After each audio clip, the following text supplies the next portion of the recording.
ಇನ್ನೊಂದಿನ ವಿಷಯ ಕೇಳಿದ್ರೆ ಅಂದ್ರೆ ಅವಕಾಶಗಳು ಈ ಪರ್ಸೆಪ್ಷನ್ ಚೇಂಜ್ ಆಗಿದೆ ಖಳನಾಯಕನ ಬಗ್ಗೆ.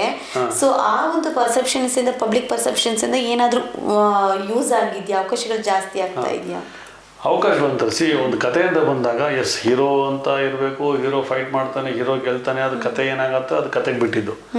ಬಟ್ ವಿಲನ್ ಎಷ್ಟು ಸ್ಟ್ರಾಂಗ್ ಇರ್ತಾನೋ ಅಷ್ಟು ವಿಲನ್ಗೆ ಪ್ಲಸ್ ಆಗುತ್ತೆ, ಅಷ್ಟು ಹೀರೋಗೆ ಪ್ಲಸ್ ಆಗುತ್ತೆ.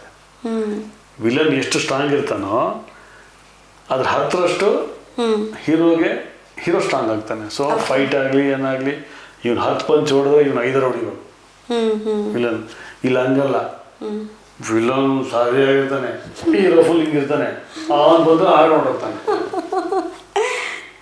ಓಕೆ. ಸೊ ಇಂಥವೆಲ್ಲ ಬಿಡಬೇಕು ನಮ್ಮವರು. Again luck matters. ಅದೇ ಹೇಳ್ತೀನಿ, ಲಕ್ ಮ್ಯಾಟರ್ಸ್ ಅಂತ ಡೈರೆಕ್ಟರ್ ಸಿಗಬೇಕು ನಮಗೆ. ಓಕೆ. ಕತೆಗೆ ಒತ್ತು ಕೊಟ್ಟವ್ರು ಇರಬೇಕು, ಕ್ಯಾರೆಕ್ಟರ್ಗೆ ಒತ್ತು ಕೊಡೋರು ಇರಬೇಕು. ಹೀರೋಗೋಸ್ಕರ ಸಿನಿಮಾ ಮಾಡೋದಲ್ಲ, ಕತೆಗೋಸ್ಕರ ಸಿನಿಮಾ ಮಾಡಬೇಕು. ಕತೆಗೋಸ್ಕರ ಒಂದು ಆಯ್ಕೆಗಳನ್ನ ಮಾಡ್ಕೋದು. ಅಂದರೆ ಸ್ಟಾರ್ ಕ್ಯಾಸ್ಟ್ ಮಾಡ್ಬೇಕಾದ್ರೂ ಕತೆ ನೋಡಿ ಎಷ್ಟು ಸೂಟ್ ಆಗ್ತಾನೆ ಇಲ್ವಾ ಏನು ಅದನ್ನು ನೋಡೋದು. ಸೊ ಅದು ನನಗನ್ಸಿದ್ದು. ಅಂತೂ ಒಂದು ಕಡೆ ಕೇಳ್ಪಟ್ವಿ ಅಂತಂದರೆ ಇಲ್ಲೋ ಒಂದು ಕಡೆ ಬಿಸ್ನೆಸ್ಗೆ ಕೈ ಹಾಕಿ ಲಾಸ್ ಮಾಡ್ಕೊಂಡಿದ್ದುಂಟು. ಸಿಕ್ಕಾಪಟ್ಟೆ ಅಪ್ ಆ್ಯಂಡ್ ಡೌನ್ಸ್ ಜಾಸ್ತಿ. ಅಪ್ ಅನ್ನೋದಕ್ಕಿಂತ ಈ ಒಂದು ಕೆರಿಯರಲ್ಲಿ ಡೌನ್ಸ್ ಜಾಸ್ತಿ ನೋಡಿಬಿಟ್ರಿ ಫೈನಾನ್ಷಿಯಲಿ. ಹೇಗೆ ಬ್ಯಾಲೆನ್ಸ್ ಮಾಡ್ಕೊಂಡ್ರಿ ಆಮೇಲೆ ಅದನ್ನು? ಬಿಸ್ನೆಸ್ ಮಾಡಿದೆ, ಲಾಸ್ ಆಯಿತು, ಬಿಲ್ಡಿಂಗ್ ಕಳ್ಕೊಂಡೆ, ಸರ್ವಿಸ್ ಸ್ಟೇಷನ್ ಮಾಡಿದೆ, ಗಾಡಿ ತೊಳೆದೆ, ಎಲ್ಲ ಮಾಡಿದೆ, ಡ್ರೈವಿಂಗ್ ಕೆಲಸ ಮಾಡಿದೆ. ಒಂದು ಜರ್ನಿ ಆಗಿದೆ ಅದು. ಓಕೆ. ಒಂದು ಜರ್ನಿ ಆಗಿ ಅದೇ ಅವತ್ತು ನಾವು ಕಷ್ಟಪಟ್ಟಿದ್ದಕ್ಕೆ ದೇವರು ನಮ್ಮನ್ನು ಇಷ್ಟು ಚೆನ್ನಾಗಿಟ್ಟಿದ್ದಾನೆ. ಈಗ ಅಷ್ಟು ಕಷ್ಟಪಡೋದಿಲ್ಲ ಅಂದರೆ ನಾನು ಇಷ್ಟು ಚೆನ್ನಾಗಿರೋಕ್ಕಾಗ್ತಿರ್ಲಿಲ್ಲ. ಓಕೆ.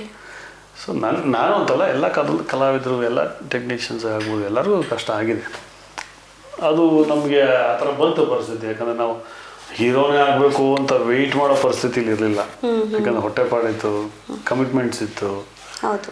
ಸೊ ಹೀಗಾಗಿ ಸ್ವಲ್ಪ ವರ್ಷ ಕಾದ್ರೆ ಆಗಲಿಲ್ಲ ಅಂದರೆ ದೆನ್ ನೆಗೆಟಿವ್ ಕ್ಯಾರೆಕ್ಟರ್ಸ್ ಬರೋಕೆ ಶುರು ಆಯಿತು. ಆ್ಯಂಡ್ ಅದರಿಂದ ಬದುಕಿದ್ದೆ ನಾನು. ಸೊ ಸೀರಿಯಲ್ಸ್ ನನಗೆ ಅಡಿಪಾಯಿ ಅಂತಾರಲ್ಲ, ಅದು ಸೀರಿಯಲ್ಸಿಂದನೇ ನಾನು ಬಂದಿದ್ದು.